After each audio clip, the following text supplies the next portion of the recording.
반갑습니다. 오대영 라이브 오대영입니다. 내란 수계 혐의자 쪽에서 내란이 아니라는 주장이 나왔습니다. 그 근거가 옹색합니다. 예고하고 하는 내란이 어디 있나? 하다가 그만두는 내란이 어디 있나? 이런 식입니다. 검사장까지 지낸 법률가가 할 말이 없긴 정말 없었나 봅니다. 국민의힘을 여당으로 인정하지 않는다는 여론이 52%가 넘었습니다. 범보수주자 1위에는 유승민 전 의원이 올랐습니다. 유 전 의원을 단도직입해서 인터뷰하겠습니다. 함께할 네 분을 소개해드리고 이수진 앵커의 브리핑으로 시작하겠습니다.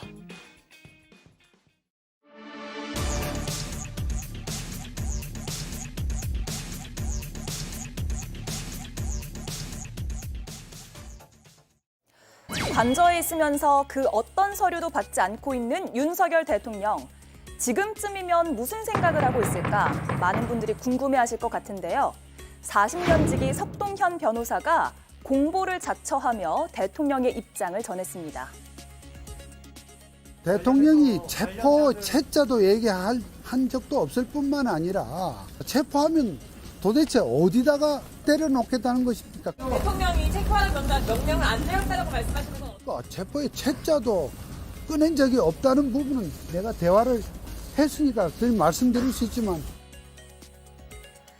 대통령이 체포를 지시한 적도 없을 뿐더러 시민과 충돌해선 안 된다 했다고 주장을 했습니다. 내란이 아니란 취지인데요. 그러면서 대통령은 지금 이런 걸 걱정하고 있다고 말했습니다. 군 통수권자가 지시한 내용에 따른 지휘관들을 이렇게 범죄를 몰고 구속을 하게 되면 앞으로 어떤 지휘관이 다음에도 대통령은 있기 마련이고 군 지휘관이 있기 마련인데 군 통수권자가 어떤 비상한 상황에 지휘를 했을 때 이걸 다 따져가면서 하복을 할 거냐. 상명하복이라는 관계가 군의 생명인데 명령에 따랐던 군인들을 다 잡아들이면 군 기강이 무너지지 않느냐 이런 걱정인데요. 국민 눈높이와 너무 달라서 황당하기까지 합니다. 네, 윤석열 대통령의 측근 석동현 변호사입니다. 서울 동부지검장을 역임한 인사죠. 오늘 국내 언론사와 외신과의 기자회견을 했는데 두 자리에서 모두 비상계엄이 내란죄라는 주장에 동의할 수 없다는 입장을 강조했습니다. 자세히 들어보겠습니다. 전 국민들에게 언론에 해외로까지 전파되는 이러한 대통령의 선포 기자회견을 통해서 비상계엄을 선포했는데 정말 이걸 내란으로 본다면 내란을 예고하고 하는 내란이 어디 있나. 헌법 절차에 따라서 국회가 두세 시간 만에 계엄 해제를 요구한 사항 역시 헌법 절차에 대통령으로서 따랐습니다. 그러니까 그만두라고 그만두는 내란이 어디 있나. 이런 생각을 하시고 있습니다. 비상계엄이라고 하는 좀 충격적인 사항입니다만은 헌법적 권한 행사가 필요할 만큼 적어도 대통령의 입장에서 망국적 비상 상황으로 보았고. 네, 내란을 예고하는 내란이 어디 있나? 하다가 그만두는 내란이 어디 있나? 이런 이제 취지의 근거를 내세웠거든요. 네. 뭐 해외로까지 다 생중계되고 전파되는 그 현장에서 무슨 내란이겠냐 이런 얘기를 했잖아요.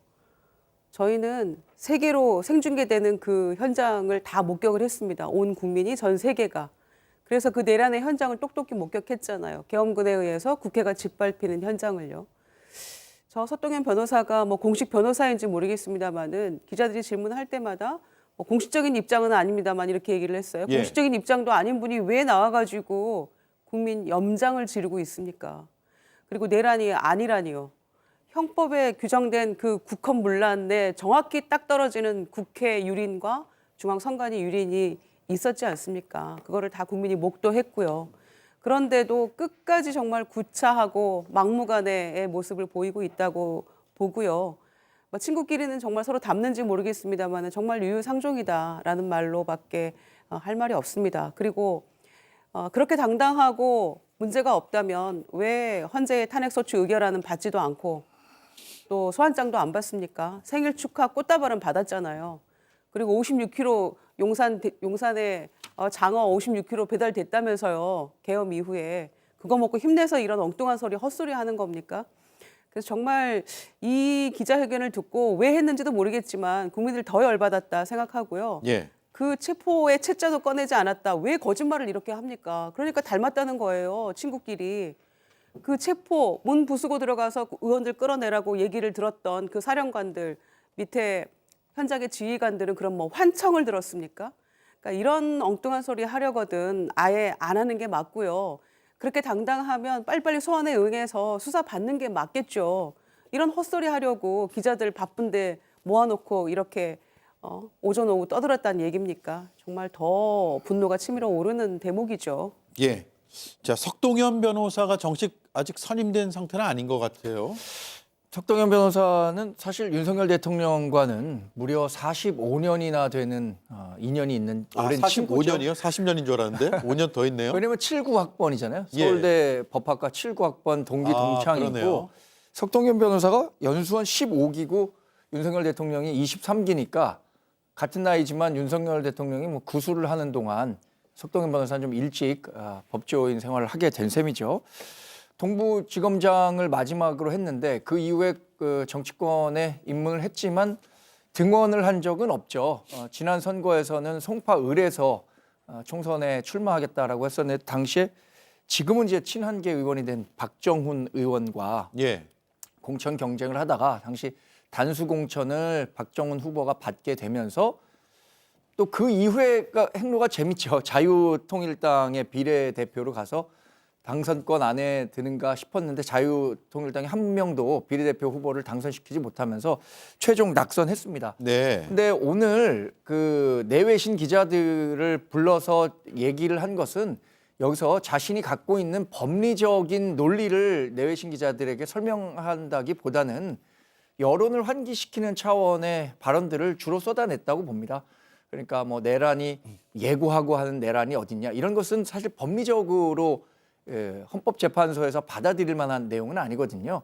그러니까 최근에 뭐 내란죄와 관련한 여론이 워낙 높다 보니까 그런 부분들을 뭐 의식한 거라고 생각이 드는데 저는 계엄과 관련해서는 위법적이다라는 데 대해서는 모든 사람들이 인식을 같이 한다고 봅니다. 근데 이 내란죄가 성립되는지 여부에 따라서는 저 개인의 의견이 아니라 일부 법조인들 가운데는 다툼의 여지가 있다라고 하는 거니까 변호인 입장에서는 충분히 다툼의 여지를 찾아서 뭐 승소할 수 있는 방안을 찾아보겠다라는 원론적인 이야기를 했다고 봅니다. 네, 윤재관 의원님 계속 같은 얘기를 좀 반복하는 그런 네, 모습을 그렇습니다. 보였는데 여론전을 신경 써서 나온 것 같은데 결과적으로 여론전에 실패한 것 같아요. 목적은 저는 여론전이 아니었다고 생각합니다. 무슨 말을 할 수 있겠습니까? 나와서 전 국민이 그러한 내란과 군사반란의 현장을 다 봤는데요.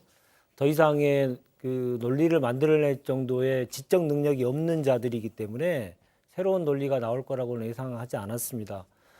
그러나 오늘 한 것이 왜 한 것이냐를 따지자면 저는 이렇게 생각합니다. 한마디로 시선 돌리기고 시간 끌기다 이렇게 보이고요.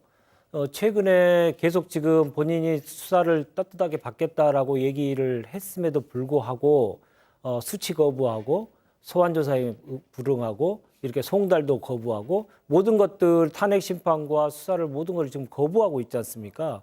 그거에 대한 이 여러 가지 국민적인 비난이 워낙 빗발치니까 예. 늘 검찰이 자기 자신에게 비난이 돌아올 때 쓰는 수법, 그 수법을 오늘 또 했죠. 시선 돌리고 그리고 시간 끌기 하고 이런 모습을 오늘 다시 한번 봐서 매우 유감이고 아까 말씀하셨듯이 이렇게 하는 목적은 역시나 증거인멸을 하기 위한 시간을 벌기 그리고 또 하나는 구속 수사를 모면하기 위해서 지금 얕은 수를 계속 쓰고 있는데요.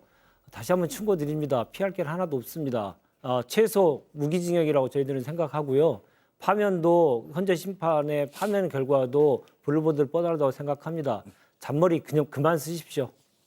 예. 김희정 의원님 앞서 이제 왜 한 겁니까? 이렇게 물어보셨는데 진짜 왜 한 걸까요? 저는 내란이 아니다라고 얘기를 했잖아요. 네. 본인들이 아니라고 뭐 아닌 겁니까? 이거는 누가 봐도 내란이라고 국민의힘 내부에서 법률가 출신인 법조인 출신의 의원들도 수긍을 하고 있어요. 이건 내란죄가 확실히 맞다라고. 그리고 내란죄가 아니라면 왜 내란 수괴로 규정이 돼 있으며 검찰의 나머지 사령관들 포함해서 구속된 사람들은 왜 내란죄로 적시가 됐겠습니까? 이거는 뭐 말이 안 되는 이야기를 하고 있다고 보여지고요. 본인들이 아니라고 해서 아닌 게 아니다라는 말씀 드리고 싶고. 네. 그다음에 뭐 12.12 담화문에서도 끝까지 싸우겠다. 막 법적 정치적 책임지겠다 해놓고 지금 책임지는 모습도 아니면서 싸우는 모습만 보이고 있거든요. 과거에도 맨날 싸우라고들 했잖아요. 국정감사 때도 장관들 싸워라, 가서 열심히 싸워라 이런 얘기 했는데 본인이 지금 전 국민을 대상으로 싸우고 있다라고 규정하고요. 그리고 지금 이 석동현 변호사 했던 이 이야기들은 저는 뭐 극우여 결집하라. 나머지 그야말로 지금 한 줌 안 되는 지지층을 향한 메시지라고밖에 볼 수 없고요. 예. 아까 누가 떠든다고 휘둘리지 않았으면 한다는 취지의 이야기도 윤 대통령으로부터 들었다라는 얘기까지 했잖아요. 예. 그러니까 여러분 휘둘리지 마세요. 내 말이 맞습니다. 지금 이런 메시지 전달 창구로 지금 석동현 변호사가 나선 것처럼 보여요. 근데 이런 모습은 분노에 더 기름 붓는 것이고 이런 얘기는 재판에 나가서 헌재에 나가서 제대로 해야 될 이야기들이고 주장을 해야지 마땅한 이야기들이고 그다음에 공수처나 이쪽에 와서 빨리 수사받고 거기서 이런 주장을 해야지 왜 국민을 대상으로 염장 지르는 이런 기자회견을 하냔 말이죠. 공식 변호인도 아니라면서. 그래서 이거는 극우여 결집하라 메시지밖에 되지 않는다라고 저는 판단합니다. 예, 아주 일각의 지지층을 결집시키기 위한 목적이었다. 자, 딱 떨어지는 내란이라고 줄곧 주장해온 김용남 의원님. 지금 석동현 변호사는 내란이 아니다라고 하는데 형법이나 아니면 판례를 가장 잘 알 사람으로 보이는데 알면서 저러는 걸까요? 모르지는 않을 겁니다. 왜냐하면 정상적인 법조인으로 생활을 했던 사람이라면 이번 불법적인 비상계엄이 내란죄 구성 요건에 뭐 가장 적합한 사례거든요. 그러니까 이게 국헌문란의 목적이 있다는 것도 국회를 마비시키거나 아니면 선관위를 접수한 상태에서 인정이 되는 것이고 또 국헌문란의 목적으로 폭동을 일으켰다고 할 때 그 폭동이 반드시 민간인이거나 어떤 공직자의 신분이 없는 사람들만 폭동에 해당하는 것은 아니거든요. 이미 우리나라 대법원 판례로 군인을 동원했을 때 폭동에 해당한다는 명백한 판례가 이미 오래전에 나온 바가 있습니다. 그렇기 때문에 그걸 모르진 않을 텐데 알면서 저런 엉뚱한 얘기를 하는 게 사실은 더 나쁘죠.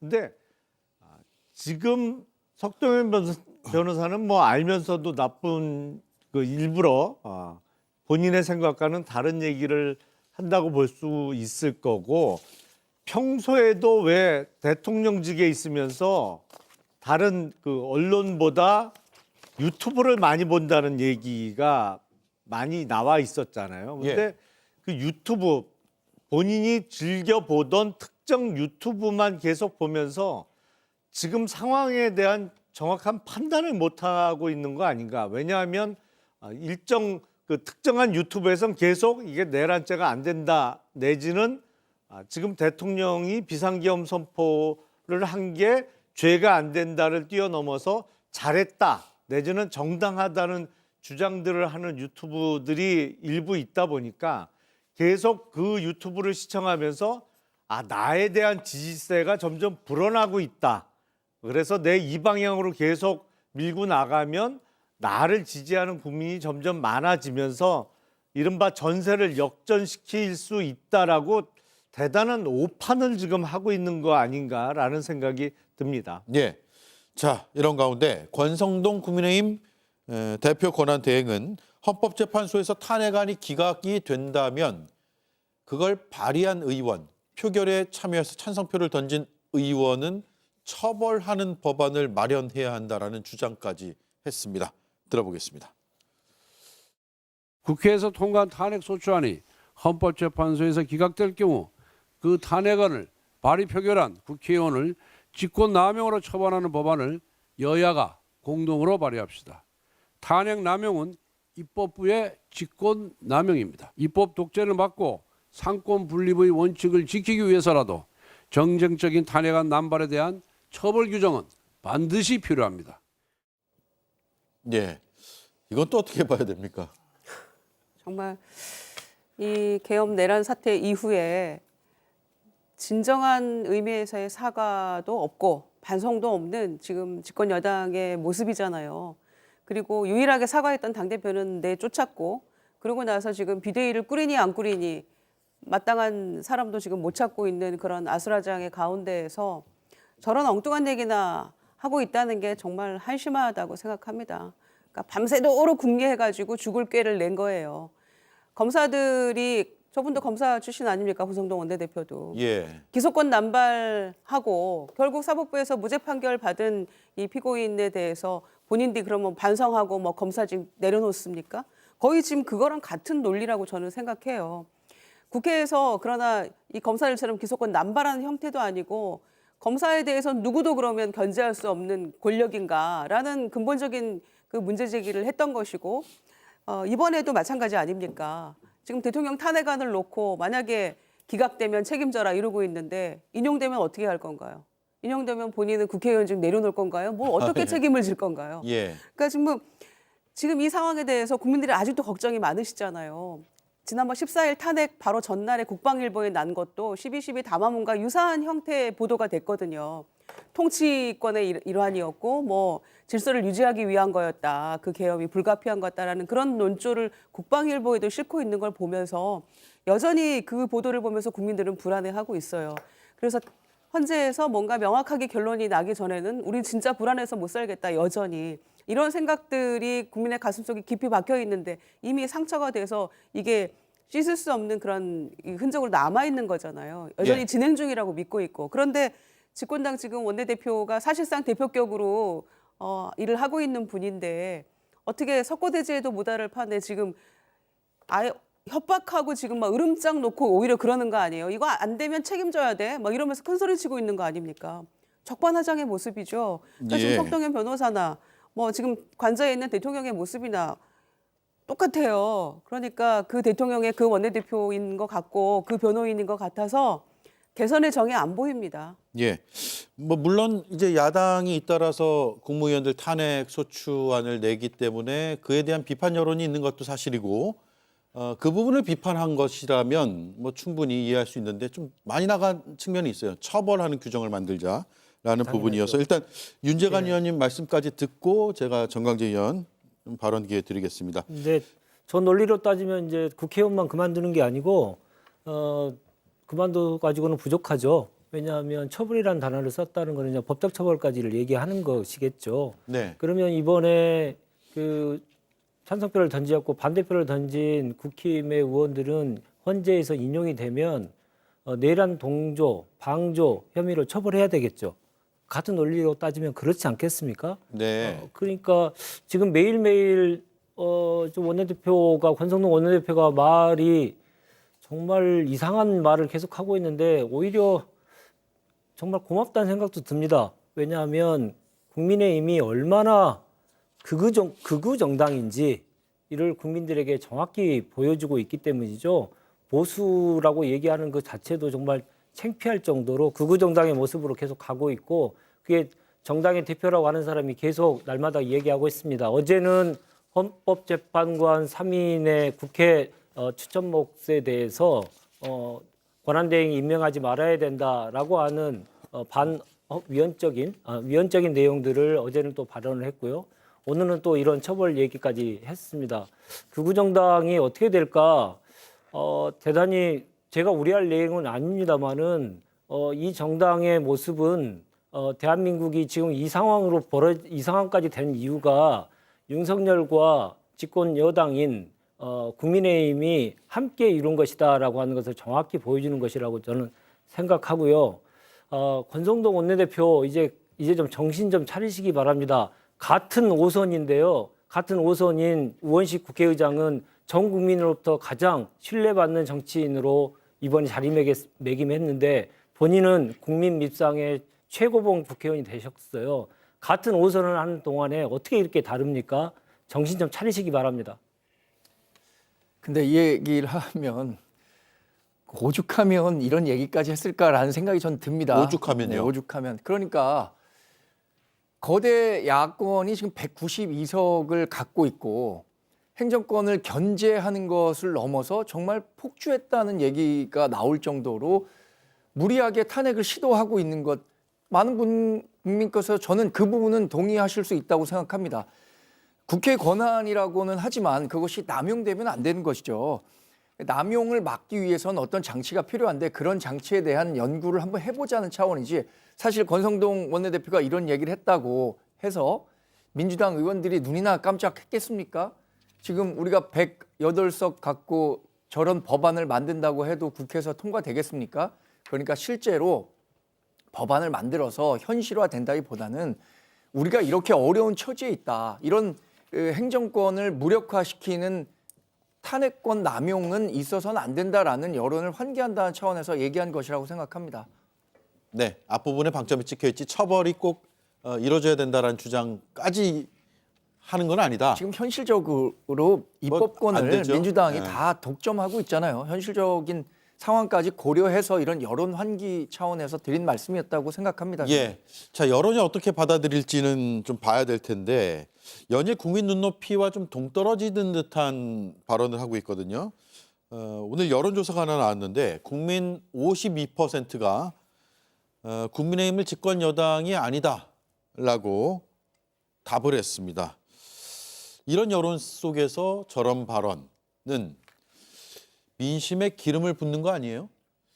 그러니까 사실은 권성동 원내대표도 저런 발언, 그러니까 예를 들어서 탄핵에 찬성한 사람들은 탄핵이 최종적으로 기각됐을 때 직권남용으로 처벌하는 법을 만들어야 된다. 그게 말이 안 된다는 거를 모를 뿐이 아니거든요. 예.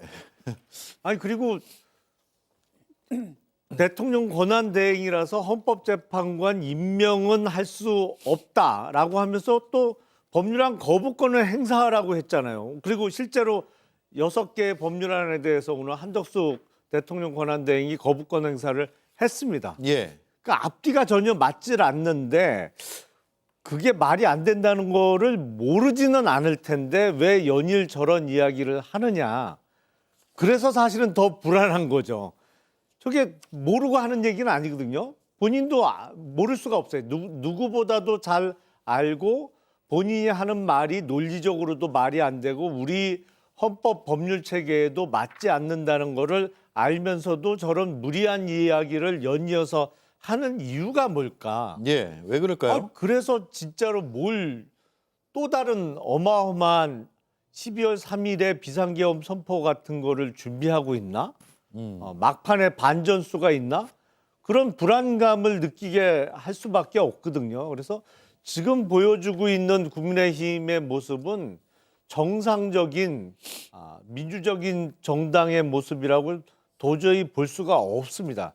그렇기 때문에 많은 국민들이 더 개탄스럽게 생각을 하는 것이고 다른 면에서는 뭔가 진짜 있나? 또 뭘 꾸미고 있나? 이런 불안감이 엄습할 수밖에 없는 것이거든요. 그래서 정치는 결국에 말로 하는 것인데 저렇게 말 안 되는 말을 계속 하다 보면 종국적으로는 정치를 할 수 없는 상태가 되지 않을까 그런 생각이 듭니다. 예.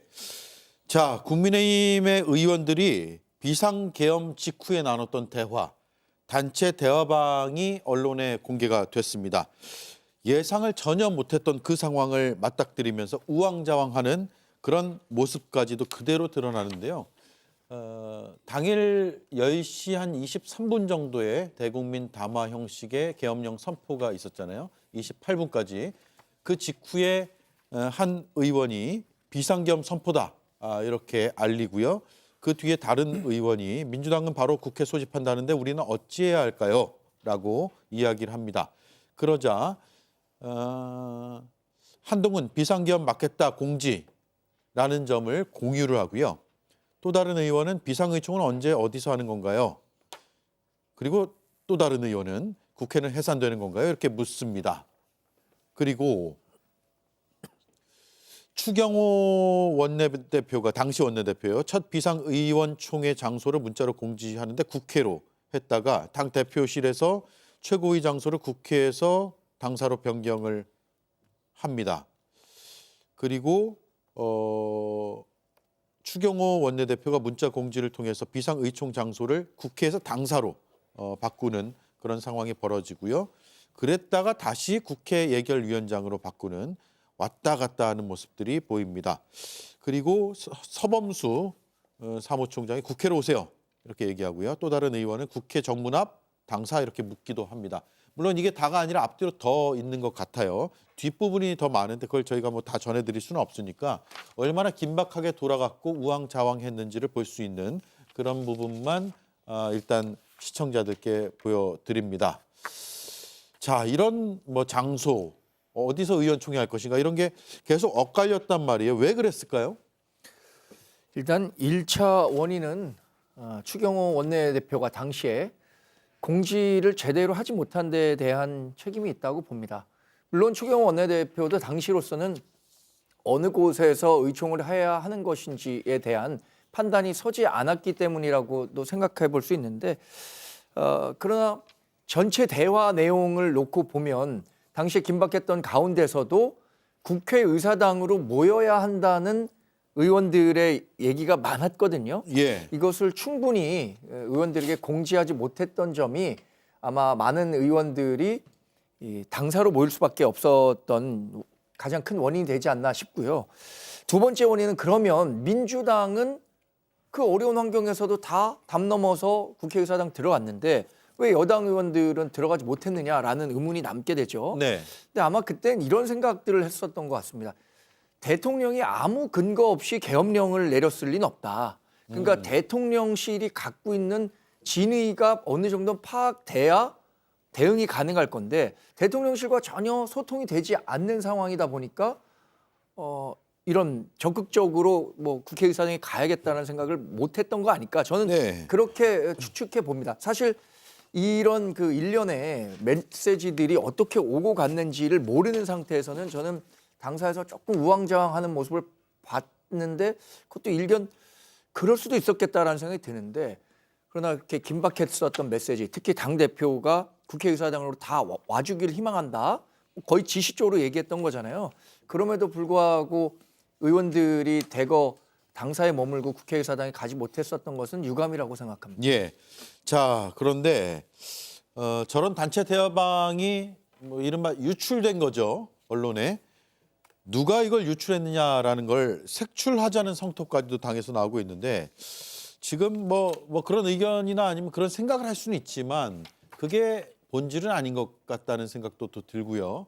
당이 그래서 그런 정도까지 지금 많이 격앙돼 있는가 이 부분이 궁금하더라고요. 근데 실제로 이걸 색출해 보자라고 한다고 해서 색출할 수 있겠습니까? 그리고 의원들 이제 다 뒤져야겠죠. 핸드폰을. 누가 수사권이 있는 것도 아니고 이런 말씀드리겠습니다. 지난번에 탄핵과 관련해서 누가 찬성했고 누가 반대했느냐라는 걸 공개적으로 얘기하라라는 분위기까지 형성됐다라고 하는 데 대해서 많은 사람들이 야 국민의힘이 민주정당으로서 그러면 그게 할 일이냐라고 문제 제기를 하셨었는데 이번에도 마찬가지 비판을 살 수밖에 없기 때문에 이런 분위기를 조성하는 분들이 실제로는 당의 가치를 훼손시키고 있다. 저는 네. 그렇게 보고 있습니다.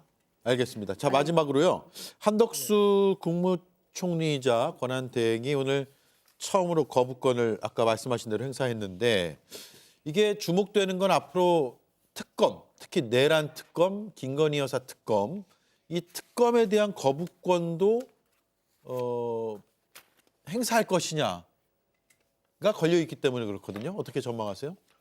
그러니까 오늘 6개 법안에 대해서 거부권을 행사했는데 지금 관심의 초점이 되고 있는 이른바 내란 특검법하고 김건희 특검법에 대해서는 거부권을 행사하지 않겠다는 의사를 명확히 밝히려면 오늘 법률안 공포를 했으면 되거든요. 그러니까요. 그러니까 그 절차로 넘어갔으면 이거는 법률안으로서 확정되고 6개 법안에 대해서만 거부권을 행사하는구나 그랬을 텐데 거부권 행사만 하고 나머지 법안에 대해서는 가타부타 아무런 결정을 안 했어요. 그러니까 이게 거부권 행사를 추후에 하겠다는 건지 아니면 시일을 좀 두고 법률로서 확정을 시키겠다는 것인지 이게 불명확하거든요. 근데 12월 3일 비상계엄 선포 이후에 벌어진 일련의 사건에 있어서 한덕수 권한대행은 정말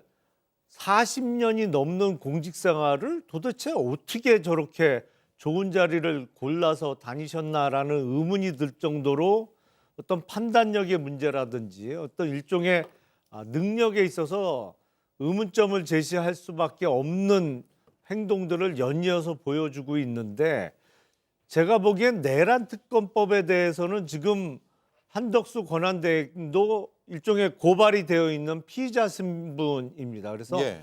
본인과 관련된 사안으로서 이해 충돌 문제가 생기기 때문에 이거 거부권 행사하면 원래 안 되는 거거든요. 근데 불과 얼마 전까지 대통령이 본인의 배우자와 관련한 특검법에 대해서 연속적으로 거부권을 행사하면서 마치 그래도 되는 것처럼 비춰지는 측면이 있었습니다만, 오히려 본인이 떳떳하다면 내란 특검법을 비롯한 김건희 특검법에 대해서는 보다 바람직한 그 권한대행으로서의 권한 행사라면 오늘 아예 법률안으로서 확정하는 절차를 밟았던 게 더 좋지 않았을까라는 생각이 듭니다. 네, 여기까지 하죠.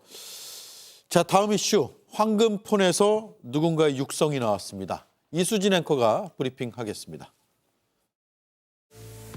명태균 씨의 황금폰에서 김건희 여사의 통화 녹음이 나왔습니다. 통화 시점은 2022년 5월 9일. 대통령이 명 씨와 김영선 전 의원의 공천 얘기를 했던 바로 그날입니다. 바로 끊자마자 만나러 전화 왔어.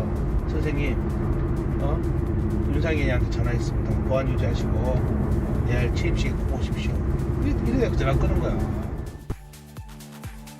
이 녹음에서 김건희 여사가 윤상현 의원을 직접 언급한 만큼 창원지검은 윤 의원을 조만간 소환할 예정이라고 합니다. 영천신당 선거 말고 다른 선거 때 돈 받은 건 없습니까? 대통령 부부와는 어떤 사이입니까? 자, 이런 가운데 건진 법사는 구속 갈림길에 섰습니다. 건진 법사의 태블릿 PC를 비롯해 휴대폰 3대 이상을 확보했다는데요. 한 여권 관계자는 법사폰에 비하면 황금폰은 깜찍한 수준이라는 의미심장한 말을 남겼습니다. 명태균 씨와 건진 법사의 이상한 경쟁이 또 시작됐습니다. 네, 자, 그러면 하나씩 따져보죠. 일단 김건희 여사와 명태균 씨의 통화가 확인됐다. 그 녹취가 있다라는 건데, 그렇다면 민주당이 주장했던 내용이 하나씩 맞아가고 있는 거 아니에요? 그렇습니다. 이제 앞으로 어떤 내용이 나올지 굉장히 기대가 됩니다. 지금 휴대폰 3대 그리고 USB 하나를 포렌식 했다는 거 아닙니까? 네. 끝나서 아마 그 내부 그 내용에 담겨져 있는 주요 인사들도 줄소환을 받을 것이다라고 보도가 되고 있는데, 지금 휴대폰 한 대의 그 포렌식을 한 결과가 15만 5천 건이 넘는다는 거예요. 문자나 메시지나 뭐 통화 녹취 이런 것들이. 그러니까 지난 한 4년간 이루어진 통화와 문자이기 때문에 정말 어떤 내용이 담겨져 있을지 정말 매우 궁금한데요. 최초에 명태균 씨가 김건희 여사와의 카톡을 공개했었죠.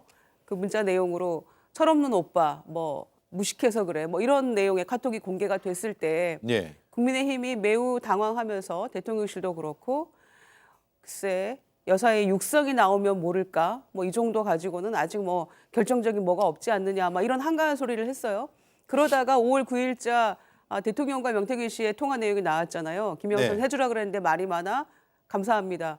그 내용 중간에도 뭐가 있다는 것이고 더 결정적인 뭐 윤상현에게 지시했다 이런 내용이 있다라는 것이고, 그런데 그 뒤에 이어진 명태균 씨가 얘기했던 바로 본인이 전달했던 그 내용이 실제로 육성으로 있다는 것이기 때문에 아직 지금 저희가 듣지는 못했잖아요. 그러니까 이제는 또 뭐라고 얘기할지 모르겠어요. 이것도 문제 없다라고 주장할지. 대통령은 그동안 기자회견과 담화를 통해서 문제 없다라고 얘기를 했잖아요. 직접 지시한 바가 없다고. 그런데 직접적으로 한 얘기들이 지금 녹취록을 통해서 문자를 통해서 드러나게 필연적으로 드러나게 돼 있을 거 아니겠습니까? 네. 한 대가 15만 5천 건인데 나머지 2대와 USB도 굉장히 궁금하거든요. 그러니까 이제는 더 이상 숨을 곳도 없고 더 이상 어떤 거짓말이나 변명도 통하지 않는다라고 볼 수밖에 없습니다. 네. 자, 대통령과 통화를 끊자마자 김건희 여사가 전화가 왔다라는 이 명태균 씨의 2022년 6월 15일에 저 발언이 허세는 아니었던 거예요. 지금 녹취가 나왔습니다. 실제로 녹취가 나오고 어떤 식으로든 검찰 조사 결과 뭐 텍스트로든 확인이 된다면 그동안 당을 대표해서 이게 전원에 의한 것이니까 아직까지는 확인할 수 없다라고 말씀드린 부분에 대해서 제가 사과를 드려야겠죠. 사실 뭐 이제 어떤 내용이 더 나올지 제가 뭐 예단해서 말씀드릴 수는 없지만 이 나온 내용들에 대해서는 결국에는 검찰이 법적 판단을 할 겁니다. 그러니까 공천에 개입한 김건희 여사의 그 증언이나 증거들이 확실히 된다면 그게 공천 개입으로 어떤 법적 처벌을 받을 수 있는지, 예를 들어서 우리 당의 공천을 제대로 이루어지지 않도록 만들었기 때문에 업무 방해가 되는 건지, 이런 부분들에 대해서 종합적인 검찰의 판단이 있고 그에 따른 뭐 구형을 사법부에 요청하겠죠. 뭐 아직까지 뭐 그 검찰이 어떤 식으로 혐의를 적용하겠다라는 것들이 나오지 않았으니까 네. 그 상황을 좀 지켜보면서 저도 말씀드리겠습니다. 알겠습니다. 자, 그래픽을 한번 띄워주세요. 윤 대통령이 해줘라라는 그 통화를 하고 나서 그리고 지금 퍼즐이 좀 맞춰지고 있습니다. 명태균 측 변호사가 대통령이 윤상현에게 지시했다라는 건데 그런 내용들이 담긴 김건희 여사와 명태균 씨의 통화 녹취가 지금 육성으로 나왔다라는 거고요. 그 뒤에 김영선 전 의원의 공천을 받았죠. 그러니까 대통령 녹취와 공천 개입 의혹의 퍼즐은 이제 다 맞춰진 거 아니에요? 그렇죠. 전후 관계는 명확한데 여기서 또 다른 인물이 등장을 하죠. 그 전에 명태균 씨 관련한 녹취 파일에서 명태균 씨가 김영선 전 의원의 공천은 자기가 받게 해줬는데 김영선 의원이 왜 건진 법사가 자기 공천을 해줬다고 떠들고 다니느냐. 예. 그러면서 불만을 표시하는 녹취 파일이 이미 공개된 바가 있거든요.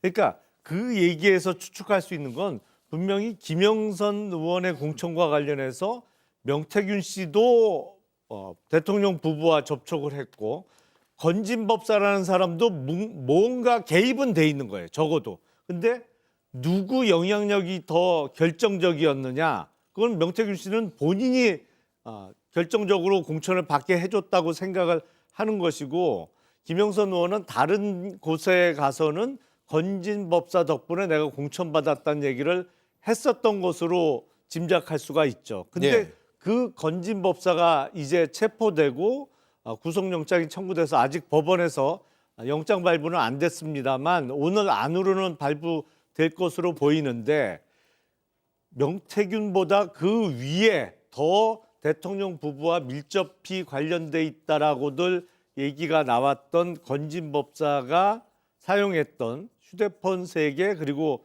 태블릿 PC 1개 여기에 어떤 내용이 들어있느냐. 과연 공천 개입을 했다면 김영선 의원 한 사람뿐이었겠느냐. 예. 그리고 공천 이외에 다른 중요한 국정 운영의 어떤 그 결정 과정에 어떤 작용을 안 했겠느냐. 이런 의혹이 생길 수밖에 없는 것인데 글쎄요. 내용을 어느 정도 아는 사람들의 얘기를 종합해 보면 그야말로 우리가 짐작했던 내용보다 더 경천동지할 내용이 그 안에 들어있지 않을까 싶습니다. 예. 자, 이 정도 나왔으면 이제 김건희 여사에 대한 검찰의 직접 수사가 필요해 보이는데 항상 필요했는데 검찰은 안 했죠. 예. 예. 자격이 없는 자가 지금 이 사건을 들고 있습니다. 대한민국의 가장 잘못돼 가고 있는 것의 대표적인 사례인 거죠. 검찰이 김건희 여사에 관련된 김건희에 대한 수사를 할 자격이 있습니까? 자격이 없다는 게 전 국민들이 많은 국민들이 동의하실 거라고 생각합니다. 권력의 애완견의 역할을 자처했던 검찰이 이제 끈이 떨어지니까 이제 물겠다. 그 무는 게 정확히 물까?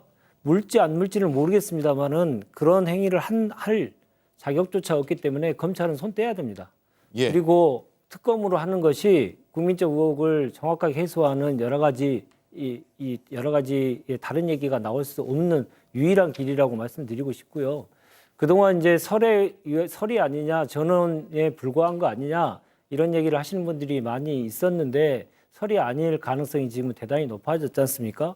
그렇다면 이제 명태균 씨가 그동안 얘기했던 국힘 소속에 있는 다른 정치인들, 예를 들어서 오세훈, 홍준표, 그리고 지금은 당을 달리하고 있는 이준석, 이런 분들과 관련되어 있는 여러 진술들을 많이 했는데 그 진술 역시도 사실일 가능성이 점점 높아지고 있는 거 아닌가.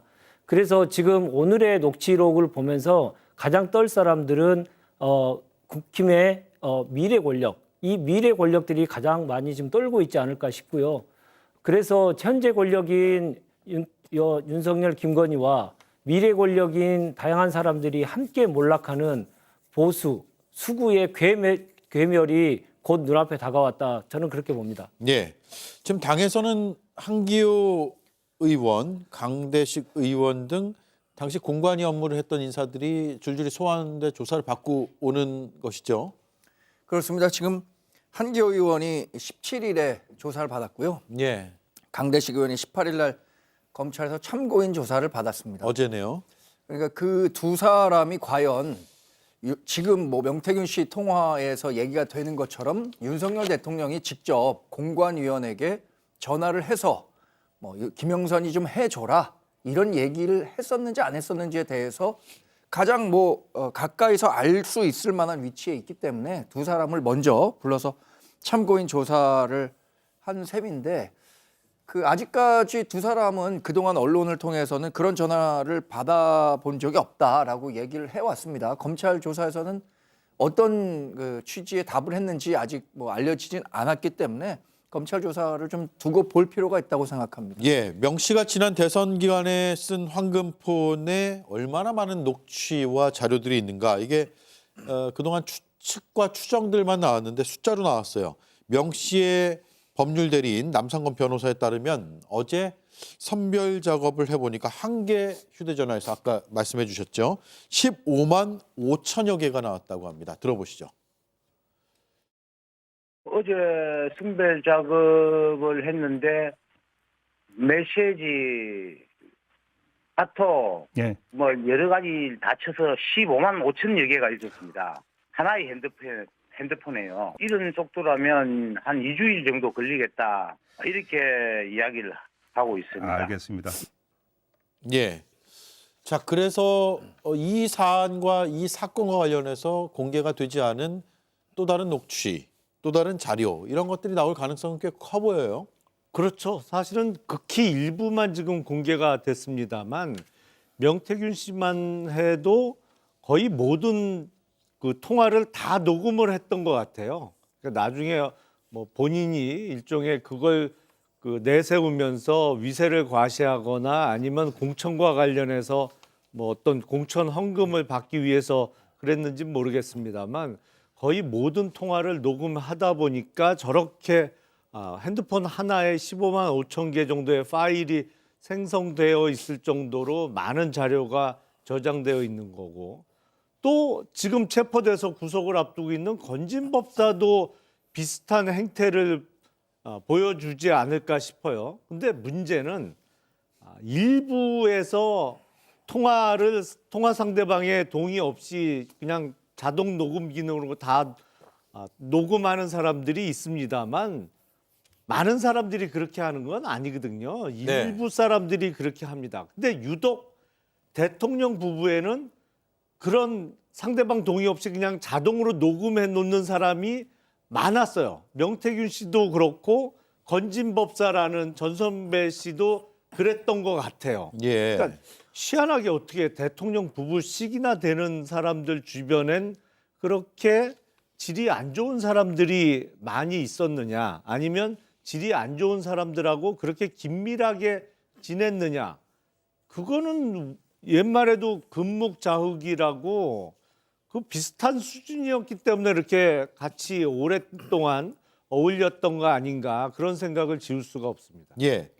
자, 그래서 검진법사 얘기를 좀 해볼 텐데 지금 영장 실질 심사하고 구속 여부가 이제 조만간 곧 결론이 날 것 같습니다. 일단 휴대전화기 3대 그리고 태블릿 PC까지 검찰이 확보했다는 소식이 언론 보도를 통해서 전해졌고요. 그리고 공천 목적의 돈을 받았다라는 취지의 진술들이 좀 나온다라고 알려지고 있어요. 결국 그래서 대통령 부부와의 친분을 이용해서 공천 장사한 거 아니냐라는 명태균 씨와 아주 유사한 형태의 범죄 혐의가 지금 의심이 되거든요. 그렇습니다. 그 걸린 것은 정치자금법 위반으로 걸린 건 2018년 지방선거라고 하니까 예. 그때는 뭐 대통령 되기 전이고 검찰총장 시절이었나요? 그러니까 그 이후에도 어떤 그 내용이 들어있는지 좀 살펴봐야겠죠. 이후에도 본인의 어떤 권력의 뒷배를 이용해 가지고 공천 장사를 했는지 어떤 이권 개입을 하려는 뭐 여러 가지 정황이 있었는지 밝혀봐야 될 것 같고요. 오래 전부터 아주 젊었을 때부터 이 그 김건희 여사랑 인연이 있었고 코바나 콘텐츠 고문도 했던 사람이잖아요. 그런데 2022년 8월에 대통령실에서 이 건진법사 주의령을 내리잖아요. 예. 그때 뭐라고 얘기했냐면은 대통령 부부가 우리 관계 없는 사람인데 이권 개입하려고 그러고 다니니까 대기업은 조심하세요. 이런 걸 대통령실에서 공개적으로 얘기를 했단 말이에요. 그런데도 뭔가 제대로 안 잡히고 계속해서 뭔가 그런 행태가 있었던 것 같아요. 그러고 나니까 작년 3월에도 공직기관 비서관실에서 이 건진 법사의 가족들에게 또 주의를 주고 했다는 거 아니에요. 그러니까 뭔가 계속적으로 이 권력을 이용해서 뭔가 이권 개입을 하거나 이런 시도들이 있었던 걸로 보여집니다. 그러니까 그런 걸 하려면 어떻게 하겠어요? 명태균 씨도 본인이 그 녹취록이니 문자니 카톡이니 다 보여주면서 굉장히 과시했었잖아요. 그런 어떤 정황 증거나 가지고 있는 증거들이 없다면 사람들이 그걸 믿지 않겠죠, 이 사람에 대해서. 그러니까 분명히 그 휴대폰 세대와 법사나 도사쯤 되면은 휴대폰 세대는 필수인가 봅니다. 예. 그리고 태블릿 PC까지. 그래서 이 정권은 거의 법사의 힘, 도사의 힘이 아닌가 생각하는데 법사, 도사가 구속되거나 체포되고 나니까 그럼 천공은 뭐하지 했더니 천공은 얘기했잖아요. 하늘이 내린 대통령이라는. 그러니까 3명이 그 삼각 경쟁 구도가 형성된 이 정권에서 그리고 누가 또 추가적으로 플러스 알파가 있는 것 같아요. 그래서 이런 사람들이 중심으로 여기에 뭔가 이 정권과 연결돼 가지고 국정이 운영되고 있었으니 이게 제대로 돌아갈 리가 있었겠습니까? 예. 그런 데다가 김영선 의원이 건진이 해준 거다 공천을 라고 얘기를 해서 명태균 씨가 발끈해서 본인의 녹취록을 여러 사람 앞에서 공개를 했다면 김영선 전 의원은 왜 그런 얘기를 했는지 김영선 구속 상태니까 그것도 물어봐야 된다고 생각합니다. 그렇다고 한다면 2018년 지방선거뿐만 아니라 2022년 재보궐선거에도 명백히 건진법사가 관련돼 있다는 그 연결고리가 나오는 거잖아요. 그러니까 이 부분도 명확히 저는 밝혀야 된다고 생각합니다. 네, 윤재관 의원님. 여의도 네. 정가에서 명태균과 건진법사가 공천 신통력을 경쟁했다 이런 얘기까지 나온다고 하는데 네. 그냥 이거 우스갯소리로 들으면 되나요? 아니면 어느 정도 사실의 근거가 뒷받침되는 내용입니까? 사실에 부합한다는 사실이 계속 속속 나오고 있지 않습니까? 예. 처음에는 어떻게 공당이 저렇게 공천했겠어라고 하는 생각을 갖는 국민들이 많이 계십니다만은 국힘의 공천의 결과가 도저히 상식적으로 이해 안 되는 공천의 결과들이 계속 나오고 있었던 것이고요. 그게 하루 이틀만 있었던 게 아니고 계속 그런 결과들이 계속 있었죠. 그러면 그러한 비이성적인 공천 결과가 어떻게 됐을까? 누구의 힘에 의해서 그렇게 결과가 나왔을까? 이런 많은 궁금증들이 있었는데 그 궁금증들이 전부 다 도사 법사들이 관여를 해서 돈 먹고 공천 장사를 했다라고 하는 것들이 속속 드러나고 있지 않습니까? 예. 2016년에 비선이 나라를 망치고 있다는 것에 전 국민이 분노해서 이 탄핵이 이루어졌는데 이제는 한술 더 떠서요. 나라가 좀 발전하는 게 아니고 국정 운영하는 자들이 수준이 점점 더 떨어져서 이제 법사, 도사한테 맡겨지는 세상이 됐다라고 하는 게 예. 정말 분노하지 않을 수 없고요. 이제 한 명 남았지 않습니까? 천공. 3대 법사, 도사 중에 천공이 남았는데 천공이 지금도 뭐라고 사실 말도 안 되는 얘기를 하고 있죠. 하나님을 의심하면 안 된다. 하느님을 의심하면 안 된다. 3월 달 안에 세상이 또 다시 바뀔 거다. 이렇게 해서 다시 희망 회로를 좀 돌리고 있는 것 같은데 이런 세상을 계속 만드는 데 있어서 일정 정도 동조했고 집권 세력으로서의 국정 운영의 공동 책임자인 국힘의 대표라는 분이 반성과 사과 하나도 하지 않고 국민을 협박하고 있는 이런 모습에 정말 개탄을 금할 수 없습니다. 지금이라도 국힘이 국민의 정당, 국민에게 표를 받는 정당이 계속으로 남고자 한다면 지금 당장 사과하고 사과하시기 바랍니다. 예. 자, 그 명태균 씨는 영장실질심사라든가 그 이전에 언론 카메라 앞에서는 상당히 거친 표현들을 많이 쓰면서 자신의 입장을 밝혔는데 오늘 건진법사라는 전모 씨는 영장실질심사 가는 길에 여러 질문을 받았지만 묵묵부답이었습니다. 일단 그 영상 보겠습니다. 정치자금 왜 받았습니까? 영천신장 선거 말고 다른 선거 때 돈 받은 건 없습니까? 대통령 부부와는 어떤 사이입니까? 네, 아무 답을 하지 않았죠. 정광재 의원님 마지막 질문 될 것 같습니다.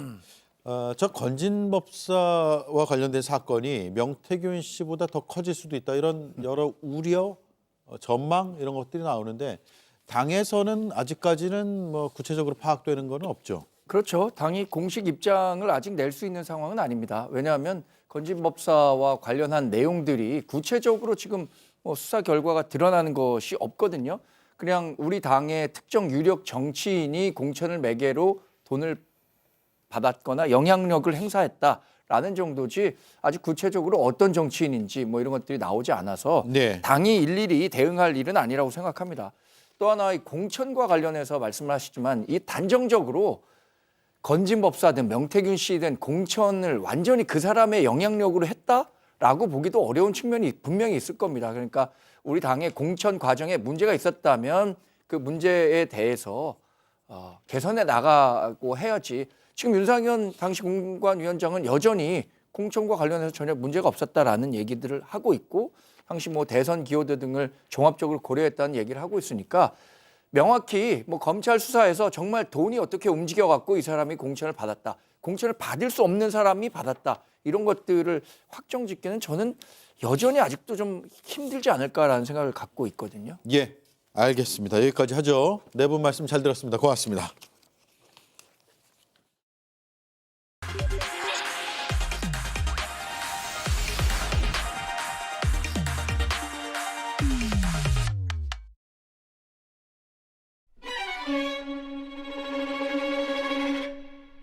천공 스승님 아십니까? 천공이요? 천공 스승. 천공이라는 말은 제가 못 들었는데요. 윤석열 후보의 멘토, 지도자 수업을 시키고 있다 그런 자칭하는 분인데. 뭐 제가 알긴 하는데요. 예. 정법은 미신이 아니다. 미신이라고 말하면 명예훼손이 될 수 있으니까 정법 유튜브를 한번 보라. 백두산이 정월 초하루에 영하 수십 도가 돼도 내가 가면 정법이 가면 칼바람이 멈추고 봄날씨가 된다. 이 사람하고 저 우리 윤석열 후보는 어떻게 알게 됐습니까? 아니 누가 소개해 줬습니까? 자 제가 믿을 거라고 생각하시고 하는 아니요. 네. 이런 사람을 어떻게 알게 됐냐고 묻는 겁니다. 아니 그거는 뭐 제가 과거에 어떤 분이 이 유튜브가 재밌는 것들이 있다. 그래서 아니 정법을 만나셨죠? 만난 적 있습니다. 예, 몇 번 만나셨습니까? 뭐 한 몇 번 뭐 좀 오래됐습니다. 아니 말이죠. 만날 수도 있는 거 아닙니까? 아 이건 아니다 해가지고 저는 그 이후로는 서로 연락하거나 만난 적이 없습니다. 딱 끊으셨습니까? 그럼요. 네, 오대영 라이브의 간판 코너 단도직입을 시작하겠습니다. 요즘 온라인 공간에서는 2021년 대선 경선 토론 영상이 다시금 화제가 되고 있습니다. 그 중심에 있는 분이 오늘 초대 손님이고요. 특히 내란 사태 이후에 국민의힘은 갈 길을 잃었다는 평가가 나오는데 이에 대해서 거침없이 비판을 하고 있는 분이기도 합니다. 유승민 전 의원 어서 오십시오. 예, 유승민입니다. 예, 오랜만에 뵙습니다. 예. 유튜브에서 굉장히 화제가 되고 있어요. 유승민 전 의원은 이미 그때부터 알고 있었다라는 반응들이 나오고 있는데 당시부터 좀 이상했습니까?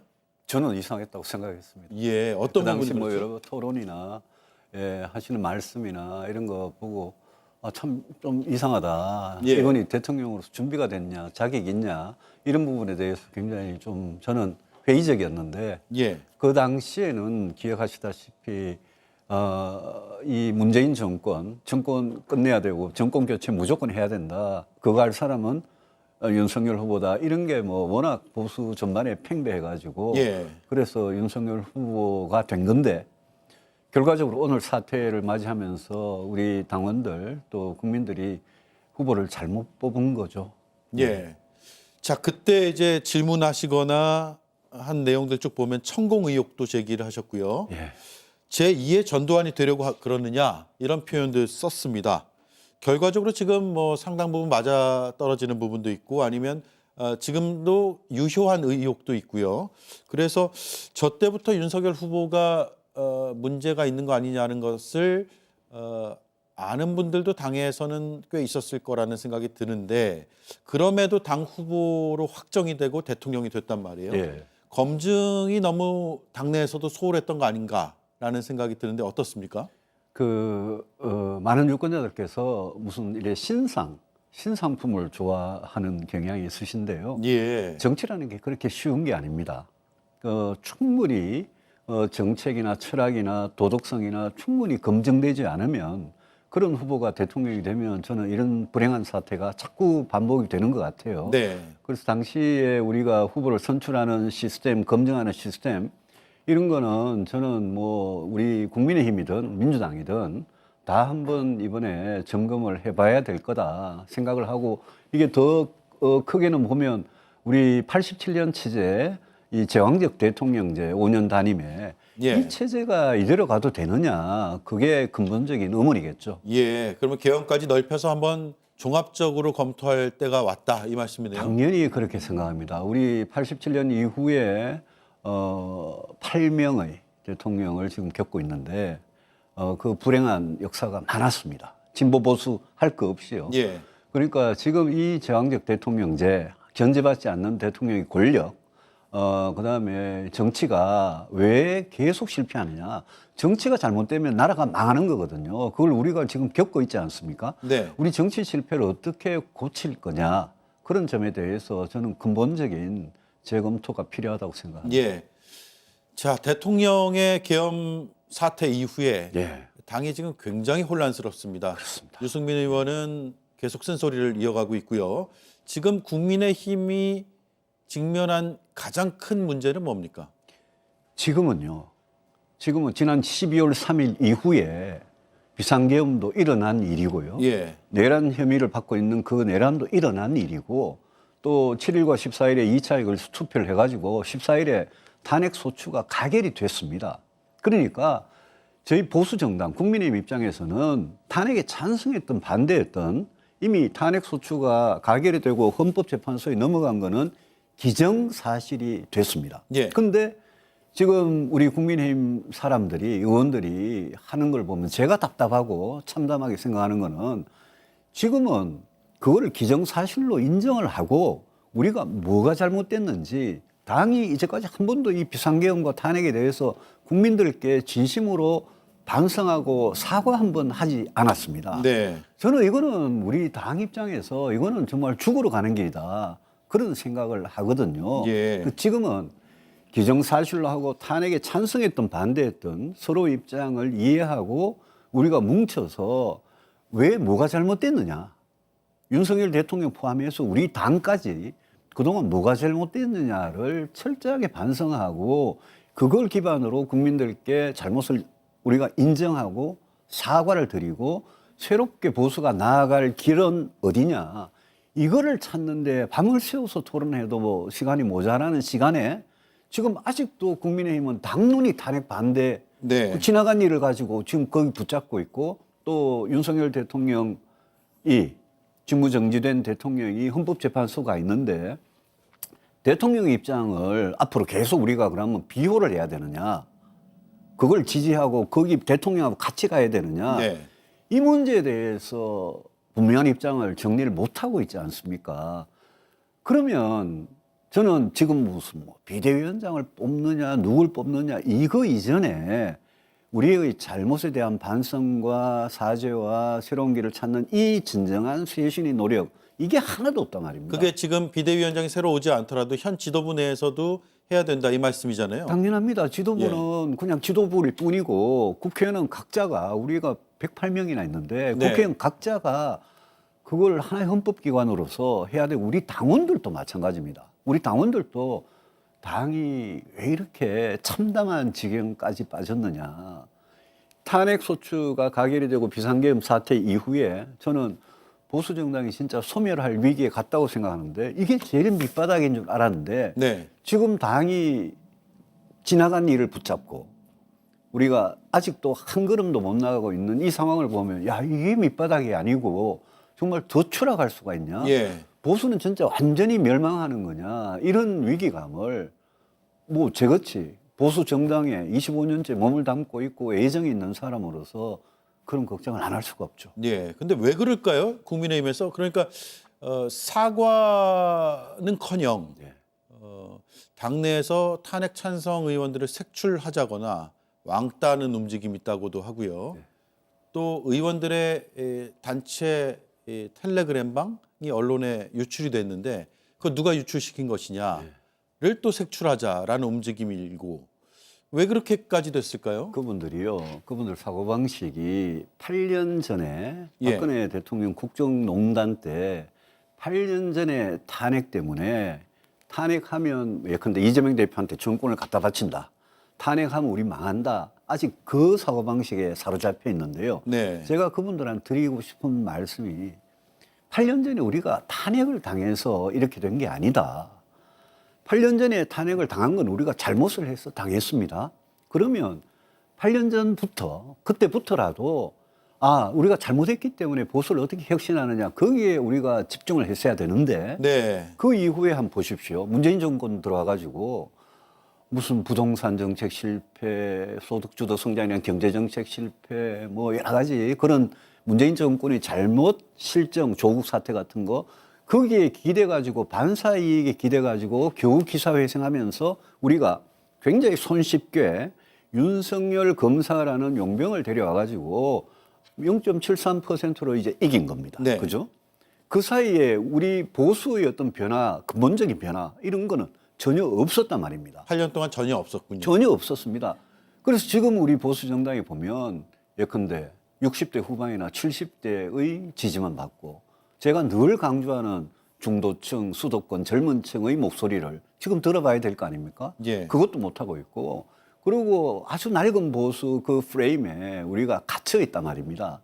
그래서 저는 우리가 진짜 8년 동안, 8년 전에 그 사태에 대해서 배운 게 없다. 그런 생각입니다. 이거를 좀 우리 당의 구성원들이 공유를 했으면 좋겠습니다. 네. 자, 그럼 8년 동안 전혀 없었으면 유승민 의원이 뭔가 해주셨으면 어땠을까요? 8년 사이에 원 내든 원 외든. 저는 정치를 오래 하면서 제가 낡은 보수의 위험성을 일찍이 제가 알고 인식을 하고 저는 사실 김대중 노무현 정부 때 야당으로 정치를 처음 시작했습니다. 근데 이명박 박근혜 정부 들어와서 보수가 이 길로 가면 이거는 국민들한테 버림을 받는 거다 이러면서 제가 개혁 보수라는 거를 처음 목소리를 냈습니다. 알고 있습니다. 개혁 보수라는 거는 제가 요즘도 우리 극우적인 목소리를 내는 그분들한테 제가 보수가 뭔지 한번 생각해 보자. 우리 같이. 보수는 지키는 거다. 보수는 지켜야 할 것을 지키는 거다. 뭘 지키느냐? 아니 대한민국이란 나라를 지키고 우리 헌법, 원칙, 명예 이런 걸 지키고 그런 점에서 보면 지금 헌법을 파괴하고 비상계엄과 내란을 저지른 이 윤석열 대통령은 우리 보수 진짜 보수 입장에서는 받아들이기 힘든 거 아니냐 이런 생각을 저는 이제 해보는 거죠. 네. 그러다 보니까 개혁 보수의 목소리를 외치다 보니까 그러니까 제가 뭐 무슨 공천도 핍박을 당하고 또 그러니까 공천도 못 받고 그리고 뭐 그 어떤 권력을 잡은 사람들로부터 지난 경기도지사 같은 선거 같은 거는 경선에서 뭐 윤석열 당선인 측의 그 작업에 의해서 제가 뭐 경선에서 지기도 하고 전혀 기회가 없었죠. 그렇습니다만은 저는 지금 뭐 정말 타이틀이 없는 사람입니다. 현역 국회의원도 아니고 그렇지만 누군가는 보수가 변해야 된다라는 걸 주장해야 된다고 생각하고 제가 지금 이 참담한 상황에서 저한테 주어진 역할도 보수가 제대로 재건의 길을 가는 거다라고 예. 생각해서 그런 목소리를 내는 게 제 역할이라고 생각합니다. 네. 자, 그런데 사과도 타이밍이잖아요. 예. 이미 사과할 타이밍을 국민의힘에서는 잃은 것 같고 예. 이제는 사과하면 국민들이 받을까요? 물론 탄핵 반대 당론을 정했을 때부터 예견된 결과일 수도 있겠습니다만 진정한 사과를 한다고 하거나 혹은 당의 이름을 바꾸고 당의 로고를 바꾸고 색깔을 바꾸고 예. 하면서 무릎을 꿇고 그렇게 사과하는 것을 이제는 국민들이 받아줄 수 있을 것이냐에 대해서는 굉장히 의문이 제기되잖아요. 예, 방금 말씀하신 대로 사과 안 받아주실 겁니다. 국민들께서. 예. 우리가 이번에 잘못했습니다. 우리 진짜 당에서도 잘못했습니다. 왜냐하면 공동 책임이니까 사과를 해도 안 받아주실 게 분명합니다. 그런데 사과조차 안 하고 있잖아요. 지금. 네. 우리가 사과를 해서 안 받아주시지만 저는 당 전체가 국회의원 전체가 정말 꿇어앉아서 사과를 해야 된다는 입장이고요. 방금 무슨 비대위원장을 뽑는다, 지도부를 교체한다, 당의 이름을, 당명을 바꾼다.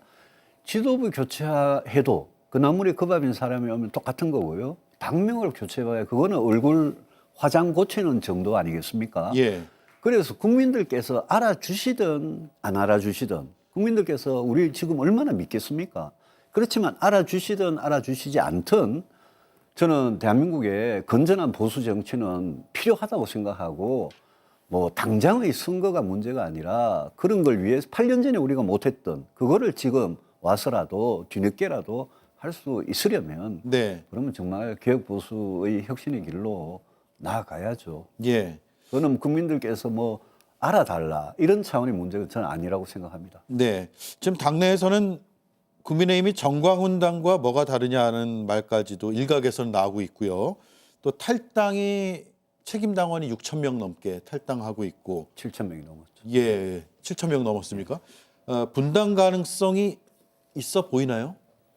거기까지는 가지 않을 거라고 예상하세요? 저는 그거를 뭐 평론가 같이 예상을 하기보다는 네. 어떻게 해야 되느냐 예, 제가 당위성으로 말씀드리고 싶은데 분당은 해서는 안 된다. 네. 지금은 흩어지면 안 되고 뭉쳐야 살 수 있다. 다만 뭉치려면 마음을 뭉쳐야 되잖아요. 근데 지금 탄핵에 대한 찬반을 가지고 방금 말씀하신 대로 배신자다, 부역자다 이러고 색출을 한다 이러고 징계를 해야 한다 이러고 이런 목소리를 내시는 분들이 있잖아요. 네. 그런 분들한테 제가 아까 말씀드린 진짜 보수가 뭐라고 생각하냐. 저는 무슨 어느 목사님과 그런 극우적인 생각을 가진 분들도 최소한 대한민국이라는 나라를 지키겠다는 그런 애국의 마음은 있을 거라고 생각을 합니다. 그러면 그분들한테 자 그러면 당신들 말하는 대로 보수가 그렇게 극우적으로 가가지고 국민의 10% 15% 지지를 받는 그런 정당이 되기를 진짜 원하시는 거냐. 그러면 총선, 대선, 지방선거, 선거 때마다 판판이 깨지고 소위 말하는 영남 무슨 뭐 자민련 이런 네. 걸로 쪼그라드는 걸 원하는 거냐. 그게 아니지 않느냐. 그럼 결국은 제가 중도층, 수도권, 청년층의 마음을 얻을 수밖에 없는 그런 방법밖에 없는데 그런 걸 가지고 우리끼리 좀 허심탄회하게 이야기하면서 뭔가 이렇게 뭐라 그럴까요? 공감대를 형성할 수 있으면 저는 네. 분당하지 않고 예. 이 위기를 극복할 수 있지 않느냐. 네. 그런 기대를 하고 그게 저는 그렇게 가야 된다고 생각하는 거죠. 네. 자, 경제 전문가시니까 경제 얘기 잠깐만 해볼게요. 네. 지금 탄핵 뒤에는 조금 안정을 찾았다고 하지만 탄핵 소추 뒤에는요. 계엄령 선포 뒤에 굉장히 불확실성이 커졌고 경제가 직격탄을 맞았다 이런 평가들이 나왔거든요. 예. 경제 전문가의 시각으로 볼 때 어떤 분야 혹은 어떤 지표가 제일 힘들어졌다고 보세요?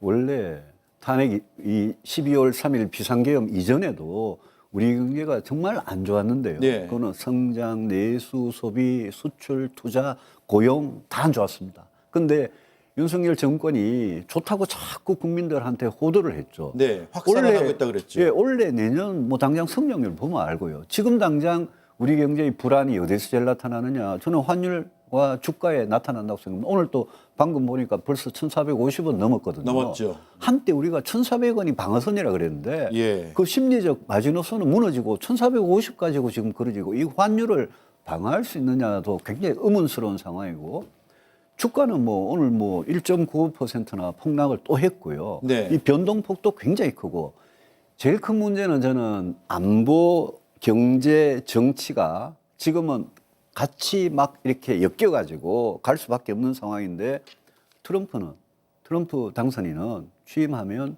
북한 김정은하고 직접 딜을 하면서 아마 주한미군 감축이나 철수 같은 이야기가 나올 거고 예. 그러면 안보 굉장히 불안해지고요.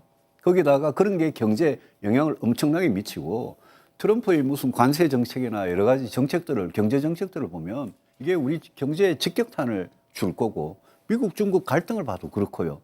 그래서 지금은 한덕수 권한대행 체제가 다음 뭐 대선이 언제 있을지 모르겠습니다만은 한덕수 권한대행 체제가 이 과도기에 무슨 외환시장이다, 금융시장이다, 자본시장이다 이 불안을 어떻게 좀 안정을 시키느냐 여기에 집중을 해 주셔야 되고 네. 저는 민주당의 이재명 대표하고 민주당 의원들도 국회에 다수 의석을 점하고 있기 때문에 그분들도 우리 경제를 안정시키는 거 이거만큼은 정말 다른 거 하지 마시고 도와주셨으면 좋겠어요. 예. 자, 안보 얘기하셨고 외교 얘기하셨으니까 마지막 질문이 될 것 같습니다. 1분 남았는데요.